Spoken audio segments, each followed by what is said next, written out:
All right, and we are live.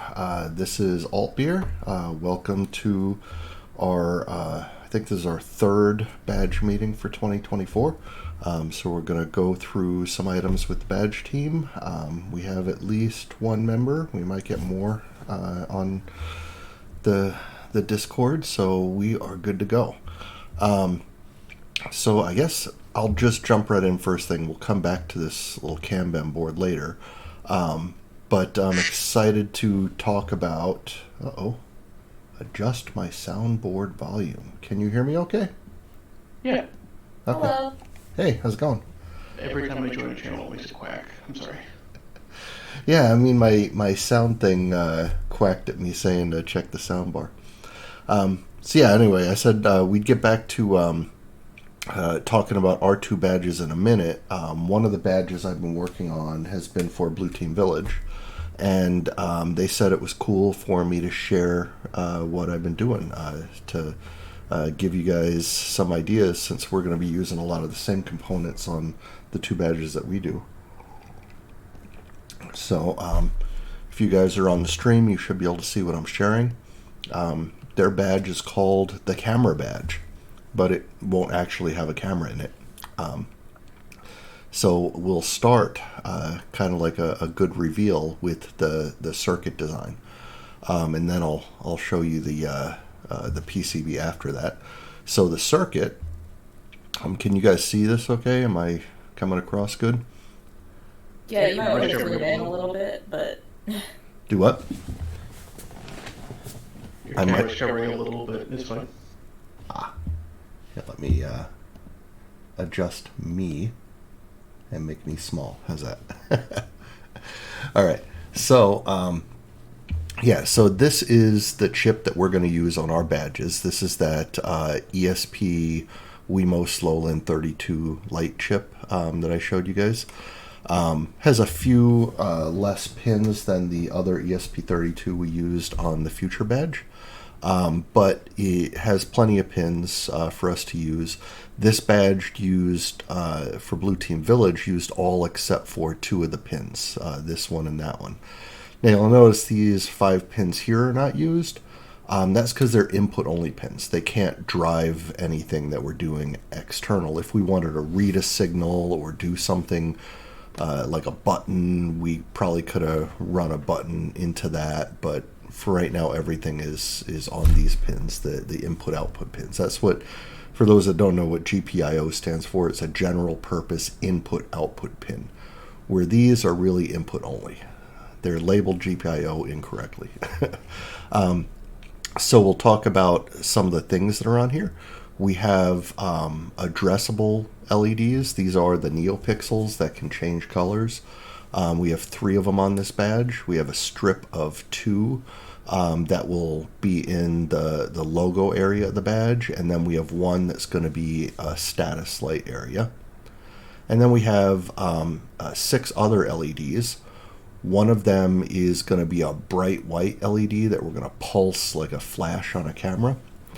And then 5 of them are blue LEDs to just give the cool blue effect from inside the sandwich.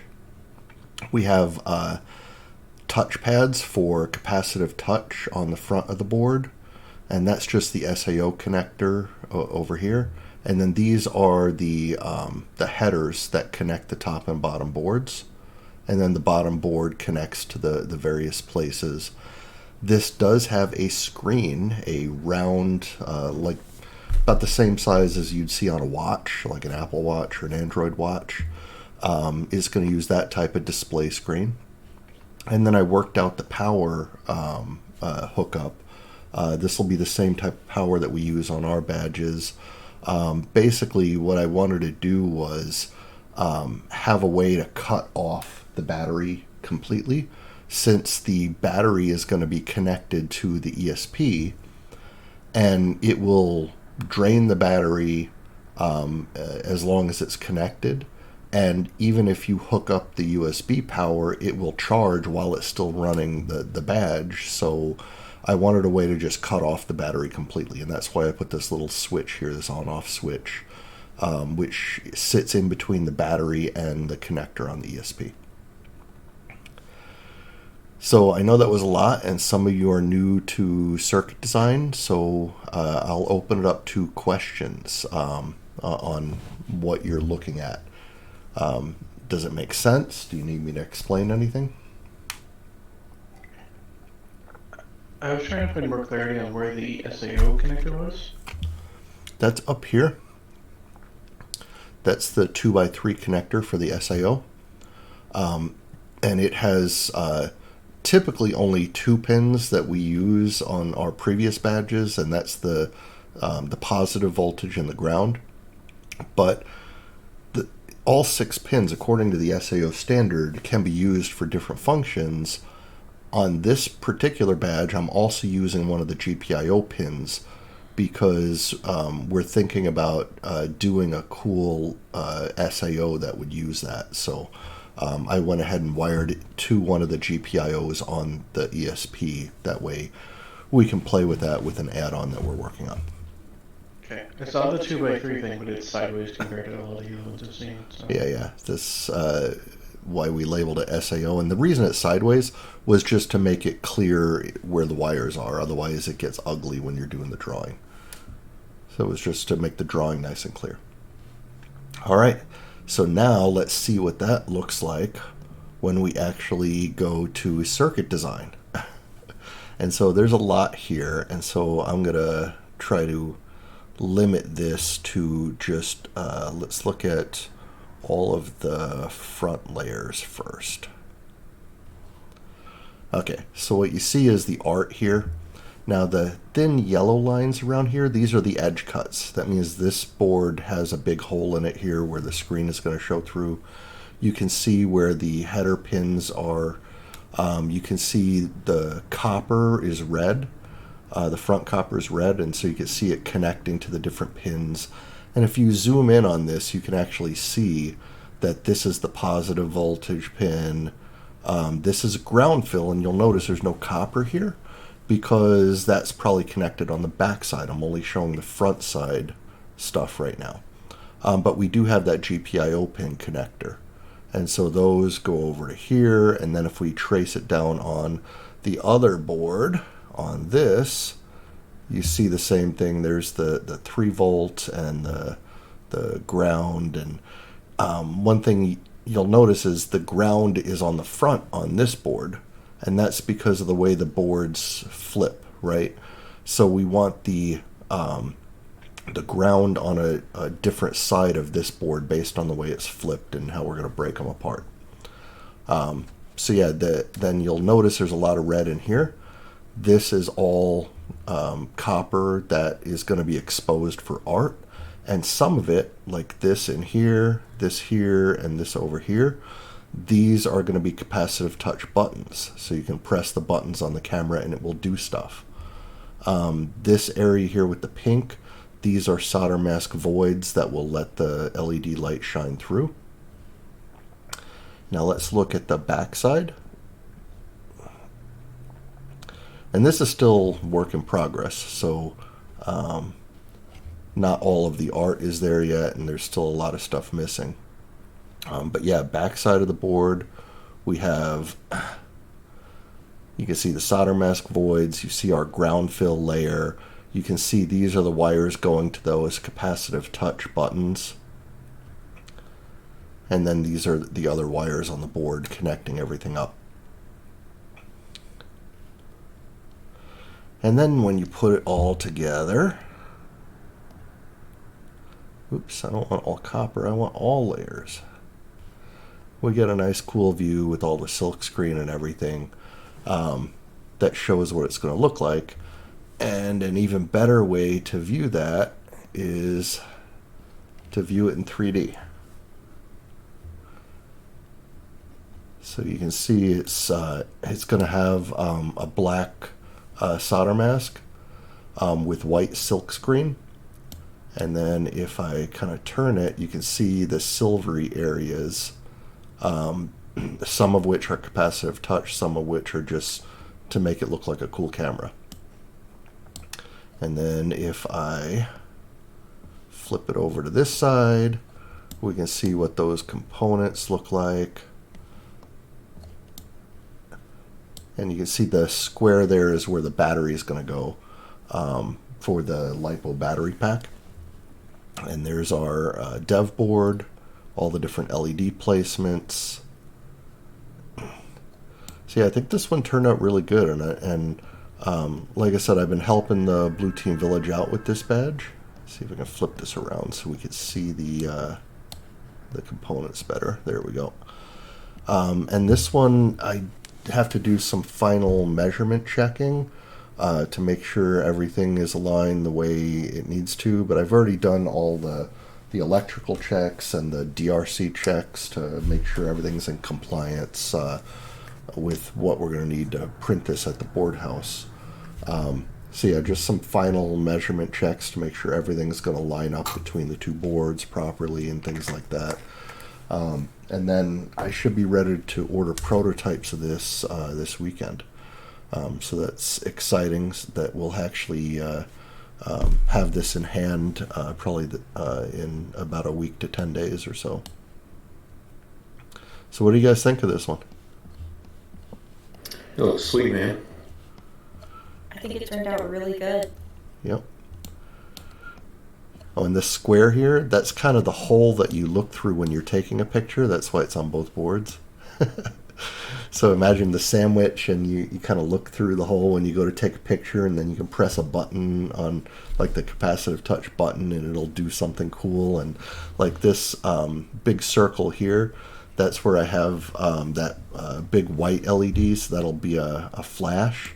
And then what I'm thinking is for the SAO, doing like one of those big flashes that you can attach to a camera, like an external flash. And that's where I was looking at the GPIO pin could be cool to control that. So yeah, but this is why I have not put in a whole lot of work on our badges because I've been hard at work on this one. So once I finish up artwork on the back side here, and I got to add, I think the sponsor is Greylog. I got to add their logo to the back. Then we'll get the prototypes ordered, and at that point, I am free to do more work on our badge. So, but I did want to share this because it's very exciting that it's progressed to this point at this date before April. This frees us up to not have to worry about working on multiple team badges at the same time. So yeah, we'll close that stuff up, and then we will go next. Is there going to be an issue with that on-off switch being sandwiched between the two boards? Could you turn that one? I mean, you could put it on the backside if you wanted to. It's through holes. They go through the board. So you can put it on the back. You can put it in the middle. I think, Hash, didn't you even like bend the pins to where you could bend it 90 degrees or something? I remember you did something funky with yours on the Future badge. Yeah, on the Future badge, I basically just folded the pins down so that the switch is kind of accessible from the top. So maybe we can show people that when they're soldering them or whatever, as an example. Yeah, because it's the same switch that I used on that badge, so it should have that same ability to do that.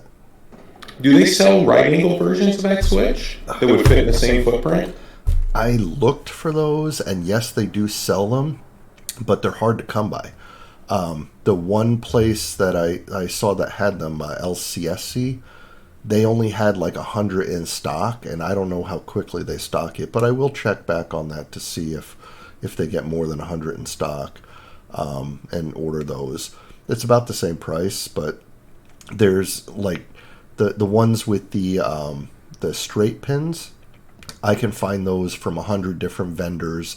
All of them have 1 million in stock, where the right angle one is just not as popular, so I don't think as many people stock it. Yeah, that makes sense. All right, so Godzilla Versus. So I know CyberSeal had worked on a cool kind of badge shape. There were two that they worked on. This is draft 1, where things are a little kind of off angle a little more. I kind of liked the draft 2. where it's more central. There's less jaggedy stuff sticking out. But basically, the idea would be these would be like 4 playing cards that would have face card, playing card art for 4 different suits, right? And then in the circle in the center is where we would do the other art that we talked about, the cowboys and dinosaurs playing poker. So I think I have that over here. Let me open this up a little.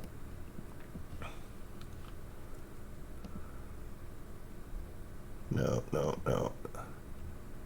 Playing poker. Where's playing poker? There we go. So yeah, this picture would be in that center circle, a smaller version of it, obviously.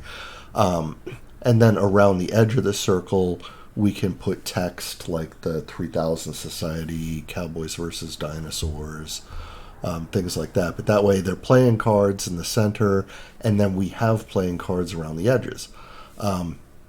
And kind of the advantage I saw with a shape like this, I'll go back to here, is it gives us lots of space we can work on around here to throw components in. Because remember, we want to put the components all on one PCB. We're going to have the second PCB just as a protector for them, right? So that means we're going to want to keep all of those through-hole components in areas that it's not going to impact art too much. And what I'm thinking is the primary art may be like the center of this card, the face card, or maybe the corner, but there's a lot of dead space on a playing card that we can fill up with the through-hole connectors from the components on the other side, and then maybe pretty them up with something. But this way we're not messing with primary art too much. Obviously there's going to have to be some that comes into here, but we can control it better with big white areas around here to play with as like a void to use for those through-hole connectors. Make sense?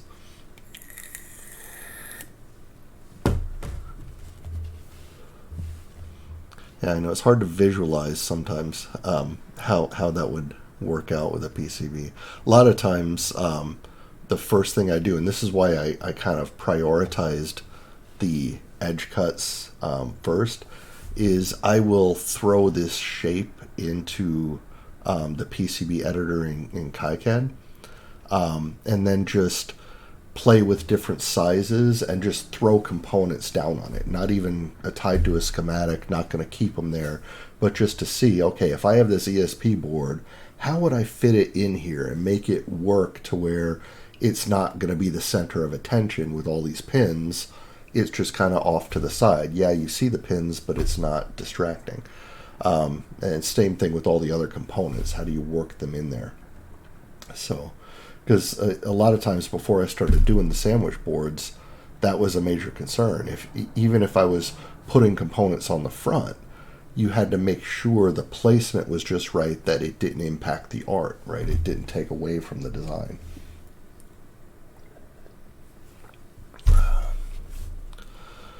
All right, so we have that. We're going to get more work on that. CyberSeal should do the card art, and then I'll start working on the center art for this one. But I think what I'm going to want to do is have one of you maybe take a shot at the schematic, knowing that we have this. I shouldn't have closed it. Where'd it go? We have this nice schematic to start from, right? We're going to be using the same dev board, same power circuit. We won't have a screen to worry about. We're not going to have these header pins to worry about. But we are probably going to use NeoPixels like this, some LEDs like this. So did someone on the badge team want to take a shot at making this on the Cowboys versus Dinosaur badge? And you can copy from, I can copy from the camera badge in what this is. That way you're not starting from scratch. You can just delete the stuff you don't need and move stuff around if you want. But then we can start having you guys play with circuit design, because this is really the first step. If you're going to do the PCB right, I know a lot of people don't even mess with the schematic. They just go right into the PCB viewer and start dropping stuff in. But to really do it right and know that everything is going to be electrically sound, what you do is you do it all in the schematic first, and then you can run tests on it. You can actually run what's called an ERC test. It's an electrical test, and it shows you there's no errors, there's no warnings. If there are, it'll tell you what they are and flag them. That way you can correct them. You can actually do spice model testing or other tests. That I haven't played with many of them. Usually I just do the ERC test, but you can simulate the circuit in spice if you want. So it has a lot of cool features that will do nothing but help you when you go to translate this to the PCB. And to really help with that, one thing to note is every one of these schematics is linked to a footprint. And some of them, when you pull them out of the schematic table, they might not have a footprint there, but you can associate it on your schematic and say, I want to use the back version of this, right? Because I know I'm going to put it on the back side of the PCB. And then what happens is when you go to build the PCB, all of those components will be waiting there for you, the ones that you chose in the schematic, and it'll have all of the spider lines connecting everything so that you know what connects to what as you're dragging them around. And you can see, like if I drag these two pieces apart, like a resistor and an LED, and it shows me the spider lines are doing an X, well, I should take this resistor and flip it 180 degrees, and now it's two straight lines that are very easy to trace. So even before you lay the copper traces, having all the footprints available and knowing that it's been electrically tested is a huge advantage. So I always start with the schematic on that type of thing. Yeah, so once again, don't everyone jump up at once, but does anyone want to try this? Otherwise I'll do it. But I thought there were some of you that wanted to learn circuit stuff. So volunteers?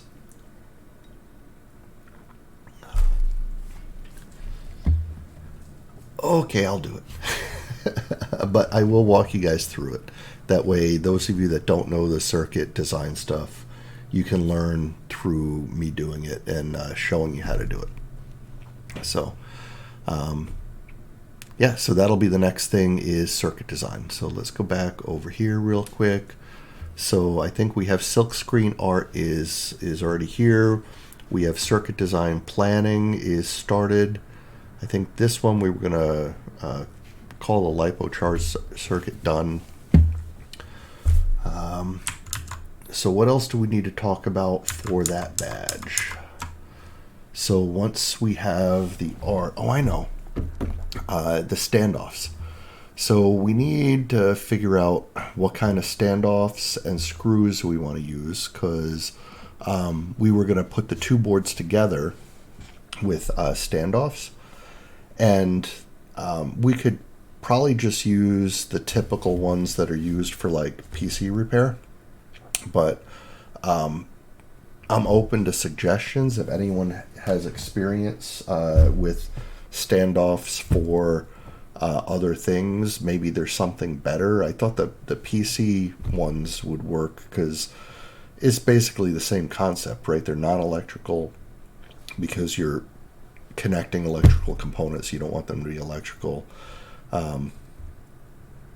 So yeah, that's something that we need to figure out, because I've not bought those in mass before. I've bought the small kits with like 5 of each or 10 of each size, like on Amazon. But for this, you got to figure if we have 4 standoffs and we do 300 badges, we need over 1,000 of these things. So we're going to need to find somebody that supplies them in bulk, which shouldn't be too hard since they're used on PCs, right? But maybe somebody can Google that and try to find where we can buy standoffs in bulk, and then what type of screws that we would need, like the size of screw that we would need for those? I mean, when I get stuff like that, I usually get it from like McMaster Car. Okay. Like when I bought a bunch of screws and those kinds of things for building this little microscope 3D printed deal I did. And so they have like every kind of possible thing, and no problem getting like 1,000 of them or whatever. So I can look for them if we know what the height is they need to be, and if you just want to use like 440 screws or whatever size screw you want to use. Well, we do know the minimum distance that we want between the two PCBs, and that is 10 millimeters. That is because the battery that we've chosen to use is a 10 by 30 by 40, which means it's 10 millimeters thick, which makes it the thickest component on the back of that PCB. So 10 millimeters is our minimum distance. So I say we shoot for that if we can find 10 millimeter standoffs, and then whatever screws go. And I can make the drill holes whatever size we need them for, whatever screws we decide to go with. So yeah, if you want to do some quick Googling and just paste. Yeah, I'm looking for it right now. So I'll paste a couple links and you can take a look at it. Perfect. All right, then. I started looking on Amazon, but I think everything on Amazon is like way too expensive. Well, yeah, Amazon is for small quantities, and that might work for our prototypes. Like, because usually when you buy large quantities, it takes a longer amount of time to get them into. So a lot of times what I'll do is I will find the component I want in bulk first, and then find the equivalent on Amazon, buy a small quantity on Amazon for me to do local testing with, and then pull the trigger on the bulk order if the local testing works. So, and that's what I do with all the components, like even like the ESP dev boards that we're using. I bought them on Amazon first, and I only bought like a 5-pack, which I spent like $35 for, which I thought was ridiculously expensive for a 5-pack of those. And then I found them on Ali for, I think it comes out to $2.80 a piece, which is much more reasonable. But I bought 100 of them. That's why. So, all right. So we have that. The connectors. That was the other thing. So I know for this badge, we weren't going to put anything on the backside. It was just going to be the screws and like the protecting thing and art, right? But for the Godzilla Versus badge, we definitely are going to have stuff on the backside. At a bare minimum, that's where we're going to have the SAO connector, right? Because we're going to do the sunken in SAO connector, where the SAO connector is actually on the back board, but there's a cutout on the front board that will allow it to work. So for that, we're going to need electrical connectors between the two boards. And we have so many options there. I'm just open to suggestions on that. And we have some time to figure that out. But I just want you guys to start thinking about that, because we could do... we don't want to do header pins, obviously, because we are going to have the standoffs, and we don't want header pins limiting us on the connectivity distance, right? But we could do a similar connector to like the battery connectors that are on the dev boards. That's called a JST PH. They come in more than 2 pins. We're using the 2-pin variety on this dev board, but they make 5-pin, 6-pin, whatever we need. And we put one of those connectors on each board and then just run a cable between the two. Or we could do like a traditional ribbon cable that you would see on like a PC. Those parts are pretty easy to come by. We could do one of those flex cables that they use on like screens that are like super thin, almost paper thin. They slide in. That would be unnecessary, but would look cool as hell. I don't know how to source those in quantity, but it was something I was thinking of. Like, that would look cool I instead of a agree. bunch of I think that wires. would look really cool. So, yeah, just thoughts on that. If we have ideas, or we can Google where to find those things in quantity. Quantity for electrical stuff like that, AliExpress is probably the first stop I look at for that stuff. There's other sites as well, but usually the other sites are where I look after I've found what I need on AliExpress, and I just see, is it cheaper somewhere else? Because um, uh, what's it, LCSC? LCSC has a huge area of parts, but a lot of times they don't have the more niche stuff. So, like these dev boards that we use, ESP dev boards, we won't find them there. They'll probably have every single component that's on the dev board individually, but not the dev board itself. So I'll usually start on AliExpress because you get more of the breadth of stuff where you can find the individual components, you can find the put together stuff, you can find the weird stuff. And then after I find what I need there, I'll look at the other sites where it's going to be cheaper usually, but they may not have everything. So, but that's probably something we could, now that I'm thinking about it, we could probably put together a list of cool places to look for parts that would help other people, and just put that like in our documentation in the repo. So if other people are looking to build badges like this, they might have a good list of at least the top 4 or 5 places to look for parts in quantity. Like you mentioned a site for the mechanical stuff, like the screws and stuff. I'd never heard of that site before you mentioned it. So that's a good one for me to know, because I was dealing with AliExpress for that stuff, and they're probably not the best for screws. So.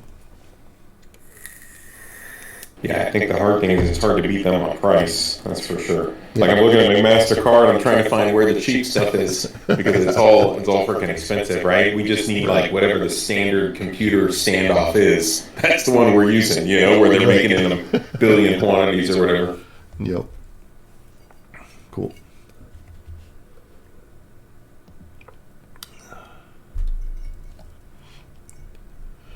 Yeah, I'm gonna have to play with which version of this art I want to use. I know I kept showing the same one before. Like I think this one was the one I was showing you guys before, but I've done AI and came up with a bunch of cool layouts, like the ones where the cowboys kind of look mean with fangs. That was an interesting one. Or where you have the dinosaur like sheriff in the back. That I kind of like that one too. So there's a lot of fun things that we can do. I like this one because they're all wearing hats. All the dinosaurs and the cowboys are wearing hats. The problem is with the small area we're going to have to work with, and the fact that we can't do any grayscale. It's all got to be black on white for the art.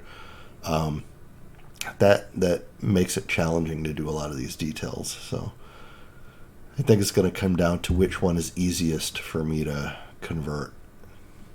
Like this one has way too much shading. I like the dinosaurs in this one, but yeah, that would be hard to do in silkscreen.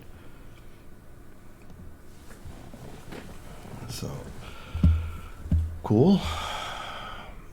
All right, any other questions from the badge team on how we're progressing, what you want to see more of out of these meetings? If you have questions on anything else.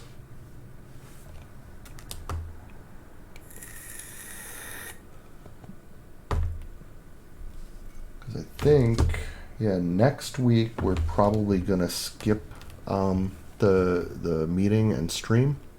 I might do it on an alternate night. We'll see. I got family in town that week, so I'll be entertaining and won't have a lot of time for streaming, but we'll see if I can maybe do an alternate time or something. But Yeah, I just wanted to make sure everyone was happy with how we're progressing.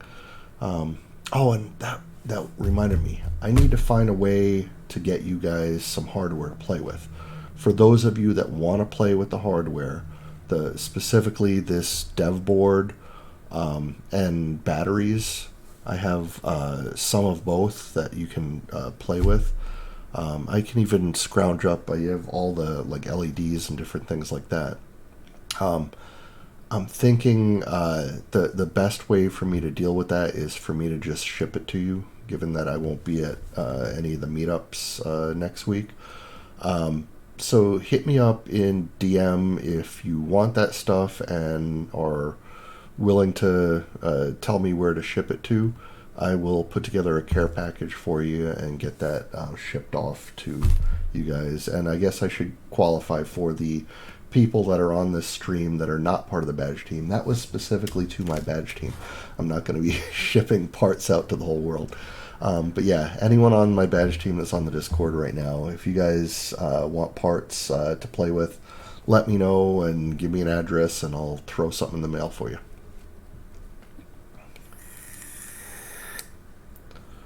Yeah, I'll send you mine right now. Cool.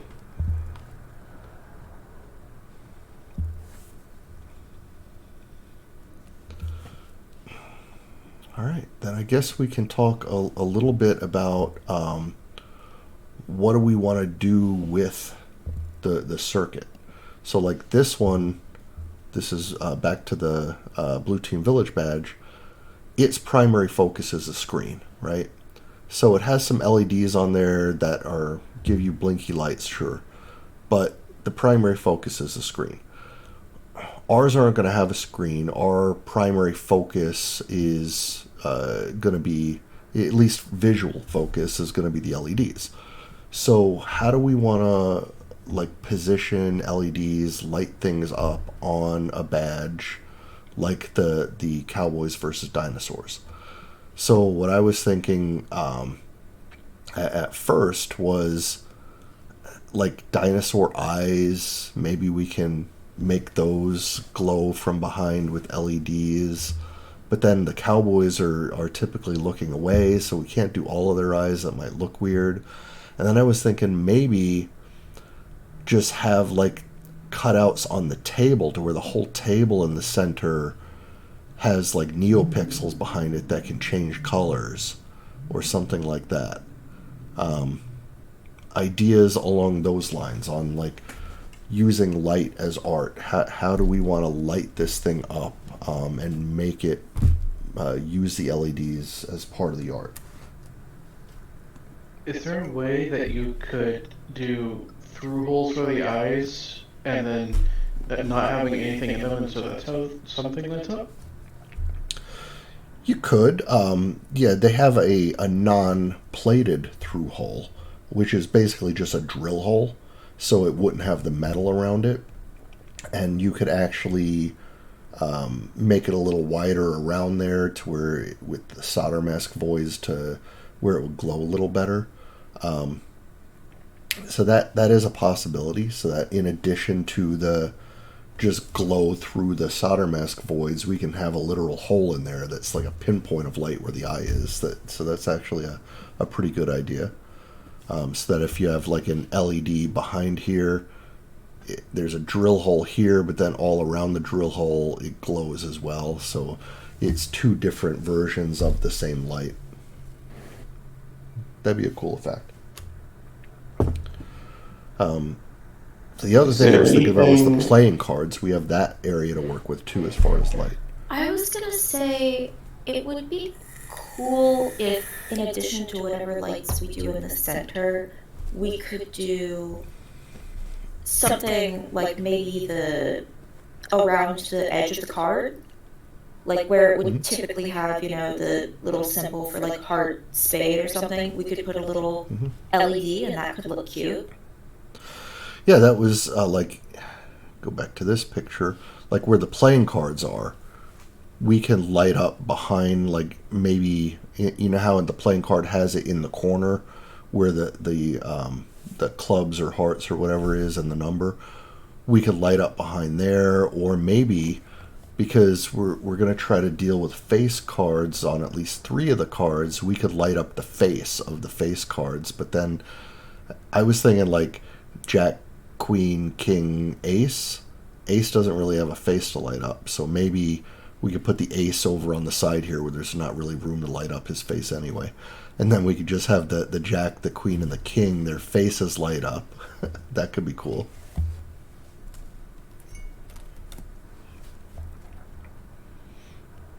Think you were saying something, Hash, when I cut you off? Yeah, only thing I was saying was on the table with the dinosaurs and the cowboys.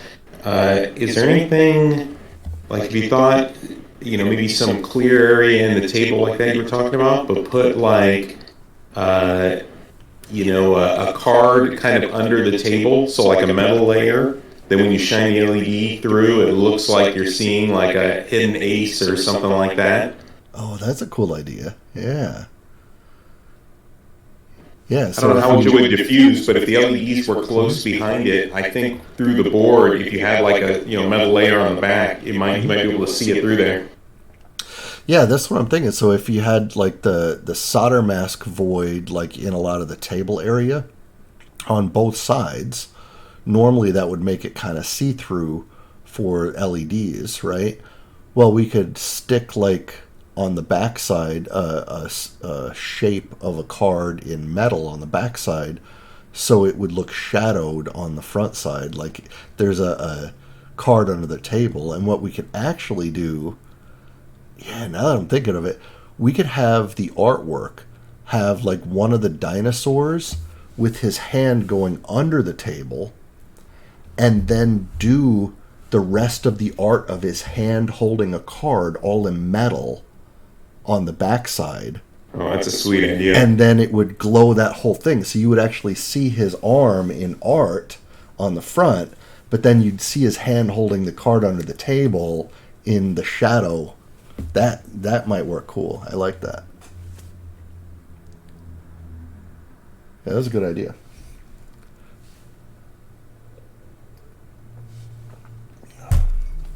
Yeah, so we got lots of good ideas.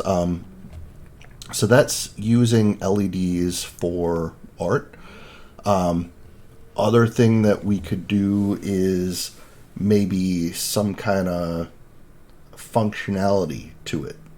Now, I know we're not going to be rolling dice on this like that badge I did. We don't want to deal with that many LEDs to do dice rollers or anything. But what we could do, we have an ESP that has Wi-Fi, and we have done in the past a web server. We could actually maybe build something using the Wi-Fi to where, even if it's not the RF, if it's more the Bluetooth side of the Wi-Fi, not the 802.11 side, we could maybe do a little Bluetooth thing to where you could actually pair up with the badge and press a button or some equivalent of that and have it give you a die result. Like, I'm going to roll a dice, it's just going to print off the result on the web page or whatever it is I'm connected to the badge with. So rather than have it physically on the badge, you would have to interact with the Wi-Fi on the chip, but we could still get that like dice rolling or whatever cool thing that we want to add to it. Let's see. There's a suggestion came in. If there's a sun in the center of the image, you could light it up yellow or orange or something.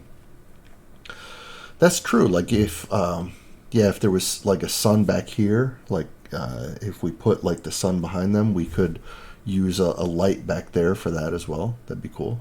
Yep. Oh yeah, and yeah, someone likes the cheating dinosaurs. Of course it's going to be the dinosaurs that cheat, you know. Cowboys would be up and up. What we might have is one of the dinosaurs has his hand under the table with the card, right? And one of the cowboys has his hand on his gun in like a hand shot first type move, right? Hand against Greedo. Sorry, Star Wars references. So, yeah, so think about cool little things we could use the ESP for. Because, I mean, the ESP has Wi-Fi on it, has Bluetooth on it. We might be able to play with something there, even if it's a simple little game like roll a dice, or maybe we want to do a puzzle. I think we're going to save the puzzles for the Godzilla badge, though. But this one we might be able to do maybe a simple little puzzle or something on it. Yeah, and that will bring us into the code. I know I plan on using Arduino code for this, and I've already tested that screen POC works. And now you know why I was testing a screen POC, because I had written that code for the Blue Team Village badge and just ported it over here to do a quick test on the same ESP board. But yeah, we could use Arduino code to write the code for this thing. So whoever on the team wants to start playing with code, once I get some hardware into your hands, we can have you start writing code and making it do some cool things like play with the Bluetooth or play with the Wi-Fi, stand up a web server, whatever. And we'll see what can come out of that. So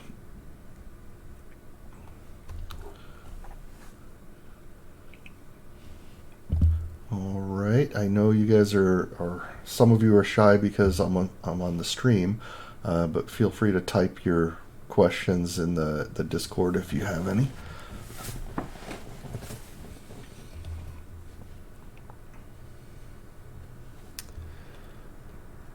All right, quiet group tonight, but I think we're making good progress for, what's it, March 28th?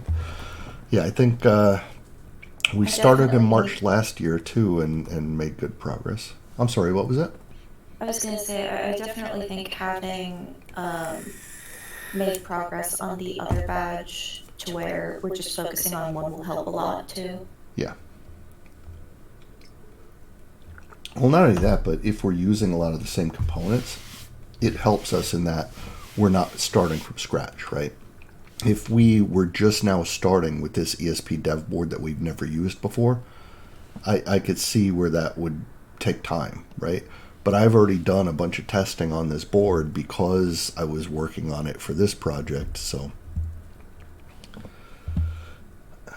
yeah, I think it gets us ahead of the game. But we have a lot of badges we want to do. Oh, Magician, since you are on, have you done anything with the SAO art? I think you were going to try to do a Mothra, right? Yes, I've made progress on it. I don't have it finished yet, but I started sketching out. I know I had showed you a particular image, but I thought it was maybe a bit too cutesy. Okay. So I found a different one that is still very much cute, little baby Mothra, but a little bit less like. Okay. Well, feel free to use this GitHub repo. You should have access to it. Just throw stuff in the art directory. Now, if it's art you've just grabbed from someplace else to use as inspiration, throw that in the inspiration folder. If it's art you've made, then it goes in the main art folder, like these drafts. But yeah, you should, even though I know you're probably not familiar with GitHub at all, you can work with it right from the web GUI here, right? So you can click add a file, or upload a file right from here, and it'll just upload it, right? So it's not that difficult to work with, because we're not one of those code shops that we're too worried about everyone publishing to main at the same time. We're not forcing feature branches on everyone, so it should be easy for us all to just update the main branch. Yeah, I will post it there whenever I'm done. I'm working on a couple different art projects at the moment, so I haven't finished it yet, but I'm like halfway done, I'd say. Okay. Yep, whenever you do, just dump it there. And then, looks like, is that CyberSeal? I'd like to learn help with the coding and circuit design. But I'm new to all this, so I will watch first. So, yes, that's okay. That's why we have you guys on here and learn something new. Use the skills you have and learn skills you don't.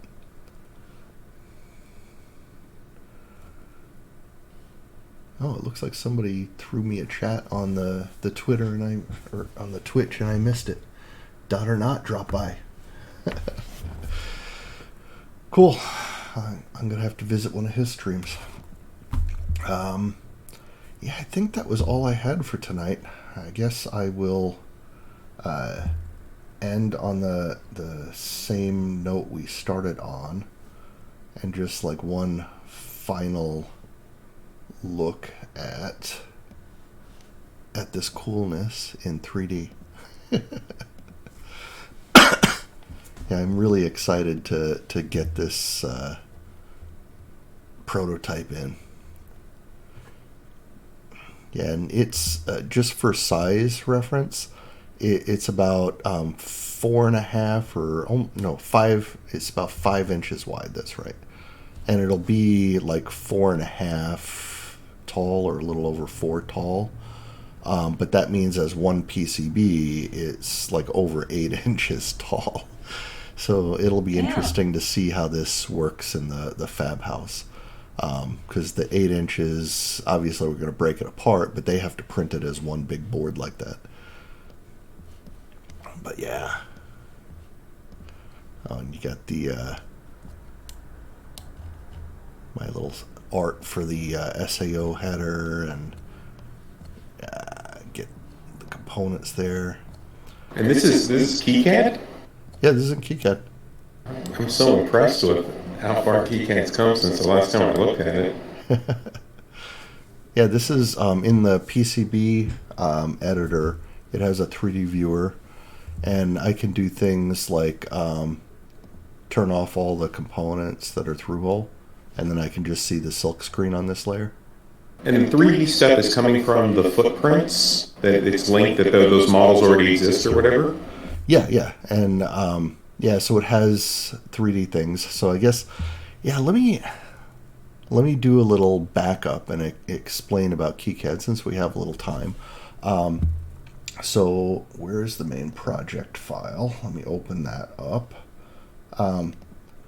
So in the KiCad project, you have the schematic editor is what we use to edit the schematic, but the symbol editor, those are all the little symbols that are on the schematic, right? And then the same thing with the PCB editor is how you modify the PCB with footprints. The footprint editor are all the individual little footprints, right? Now, the way I organize all of my projects, mainly because I'm anal retentive and have done this since like KiCad version 4, is I keep all the files I'm going to use local to the project. A lot of people use the global files, or they use project files that they can copy from project to project. I keep all my stuff local, which means in the project itself, under the paths, I tell it that I'm going to use, oops, no, that's not the right one, symbol libraries. That's it.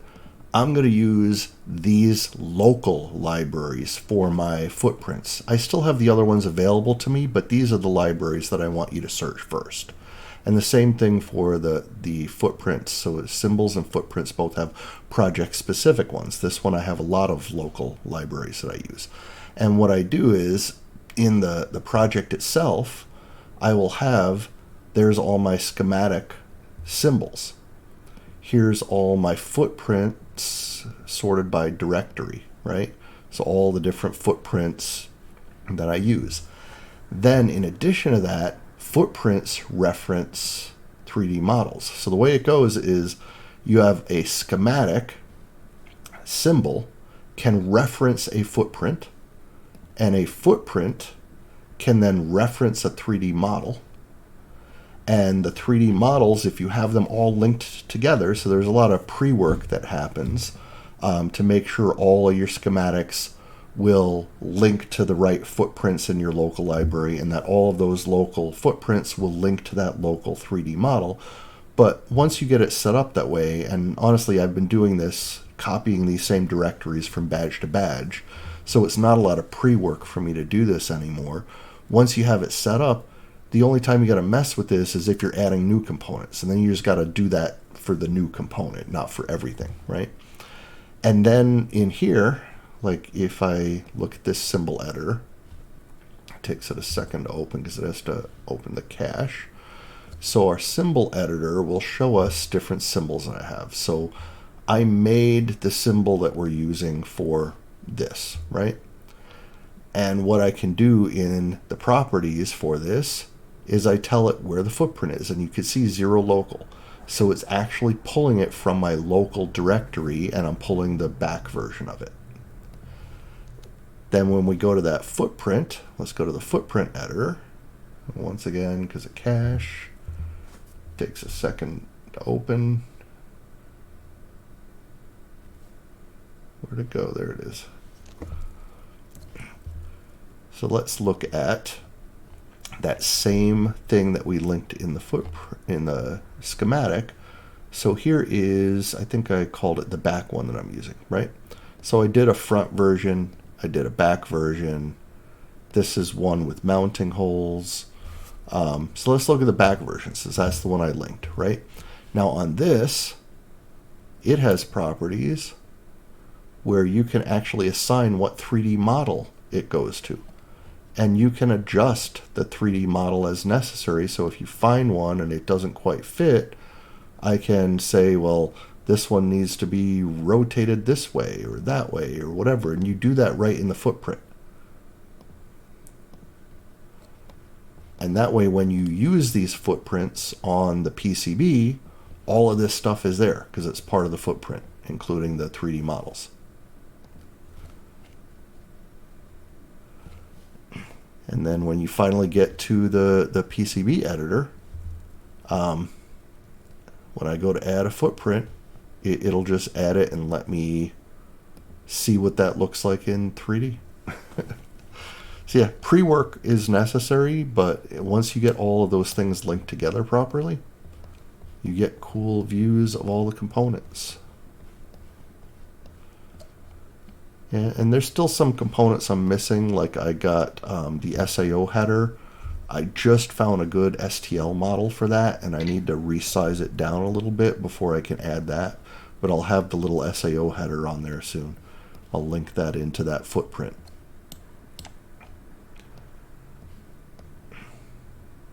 But yeah, you got the male header pins, female header pins, the button, that's the exact kind of switch that we use in the right size. I got the right 3D model for it. Now, I may be a little anal retentive, but I didn't go as far as to making the 3D models for the LEDs the proper color. I'm not going to go that level of detail, but you can tell that this is a 5mm versus this is a 3mm. So, but yeah, it's a pretty cool one. And it's gotten much better over the years. I remember KiCad 5, it had a 3D viewer on it that would crash half the time, and the other half the time you would wait like 5 minutes for it to load everything. And this is KiCad 7, and it works great. I know they have version 8 out now, but I try to do N-1. That way I'm not bug testing for them. They've already worked out all the bugs of this one. Where do you get most of your libraries? Are they on KiCad's website, or there's some repository or something you go to that has a lot of these 3D models and everything already made? Yeah, so I mean, the schematics and the footprints and the 3D libraries for the basic stuff is all provided by KiCad, and they have on their website links to each version, because every version of KiCad has different format to the files, and so they have different packages of the stuff. So if you're using KiCad 7, you download the KiCad 7 version of all of those things. And you don't have to download them all. You can just download what you want, or you can download the whole library. But that doesn't give you everything, right? So like this dev board, they didn't have that in KiCad. Nobody had that. What I did was there's for the schematic piece, I was able to build that just using the documentation on the electrical layout from the board, right? Because I'm not really doing an electrical schematic of this. It's more like a pinout. So I was able to do that just from the pinout documentation on the board.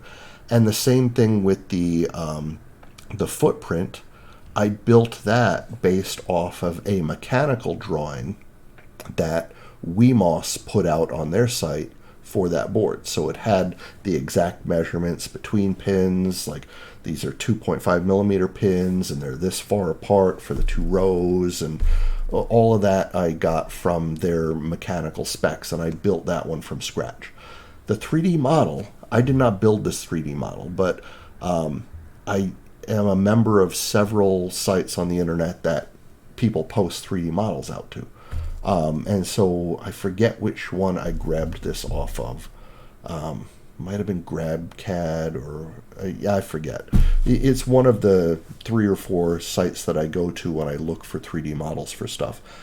People just create these cool 3D models and post them out there for people to download. And so I downloaded the 3D model, resized it to the size I needed, got it laid in on my footprint the way it needed to be. But I don't have to do that for every little thing. It's just when you get a unique component like this, that's where you have to kind of do it yourself. But they give you all the tools to do it yourself in KiCad, so and it's not that difficult. As you saw, it's just a matter of pick the 3D model, get it the right angle, get it the right size, make it fit.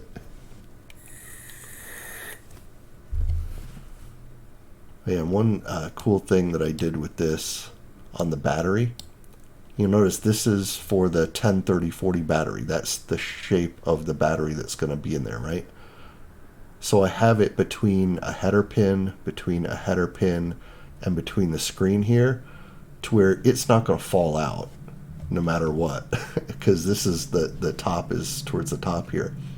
But then just to make sure, I was going to ask you about that. So I guess you had some maybe thing to go across the top of it to hold it down, or is just the boards being sandwiched keep it in there? Mostly the boards being sandwiched keep it in there because it is a 10 millimeter thick item, and with these header pins, you're going to have about 10.5 to 11 millimeters, so very little room for it to wiggle around. But I was thinking there's still enough room it might rattle, and I don't want it rattling. So you see these little C-shaped holes? These are actually holes in the board that are kind of C-shaped, right? Those are so I can put a rubber band between these two, and the rubber band will go over the battery and connect between the 2 pins, and then that will hold it tight to the board to where it's not rattling around. So I went mechanical instead of using adhesive, because I mean I've gotten burned so much on adhesive. My first badges that were using batteries, I used hot glue, and the hot glue worked for the con, but maybe 2 months after the con they would start peeling off, and then people have battery packs hanging by wires. It was awful. So then I went with Velcro strips, and Velcro strips, same problem. It lasted for the con. That one actually didn't even last the full con. If people banged it, it would just rip the adhesive off, right?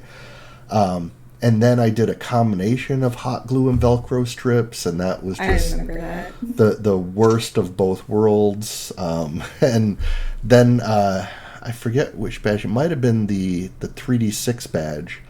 I actually got a real epoxy adhesive, and the epoxy worked great. The only problem was it was really horrible to work with, and it wasn't something that you could have someone else do, So that badge, luckily, was not a kit. I was fully assembling them all because it was all surface mount. But there's no way I could use that on a kit because you can't have people work with that epoxy in whatever environment they're in without knowing it's fully ventilated. And it was just a really nasty product to work with as far as the stink factor, and The smell lingered in the house for yes, months for afterwards. months. Yes, it was awful. So yeah, epoxy worked great, but terrible to work with. And that's why the past couple of badges now, I've looked for mechanical solutions. So on the Homecoming badge, I use screws to screw the battery connector into it. On the Future badge, I used a rubber band. On this one, we're doing a combination of other component placement and a rubber band. So yeah, just get away from that whole adhesive altogether.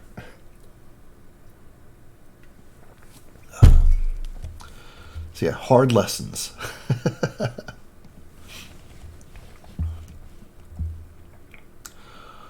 All right, well, I think that's it for tonight. One last chance, I'll open it up to the team. Any questions or things we need to talk about before we wrap up? All right, then I will let you guys go. Thank you so much for joining the badge meeting tonight, and for those that are watching that were not part of the badge meeting, thank you for attending, and I hope you learned something tonight, and I hope you are going to be happy to get one of our badges once we produce them. So that's why we do this. We want to get this wearable art onto people to wear. So anyway, I'm going to stop the stream now. Thank you all, and we'll talk later. All right, see you, man.